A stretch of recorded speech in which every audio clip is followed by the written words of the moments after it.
I read a lot. There were always contests at the library in the summer where, if you read 10 books, you got a little gold star. If you read 20, you got like 2. And there were like 5 or 6 girls and I that would always read like 35 books, and we'd see, who could do the most.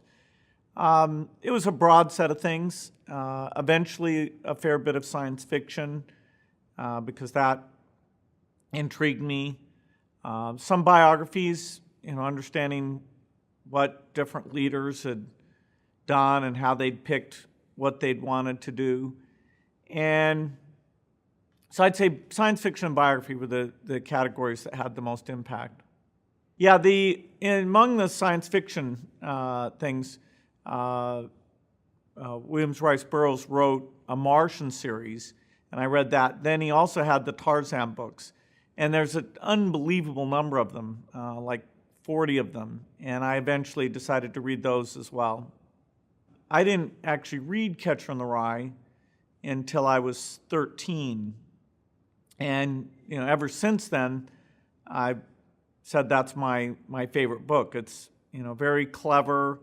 It acknowledges that young people are a little confused, but it can be smart about things and see things that adults don't really see.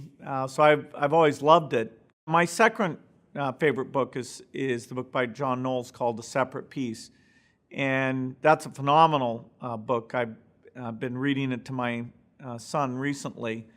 There's actually a movie made of it that's fairly good, but I'd say the book is incredibly good. That's 2 young boys growing up, one who is sort of intentionally trying to be good at things, and the other, Eugene, is just kind of naturally great at sports and has this wonderful energy, and they have this great friendship. And it happens to be at a time where the older boys are going off to war, and they're trying to figure out what does that mean to them.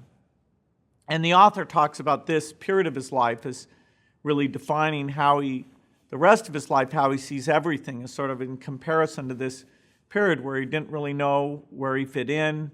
He thought of himself as maybe too calculating. And the end of the book, which I won't spoil, is a bit of a tragedy with this friend of his.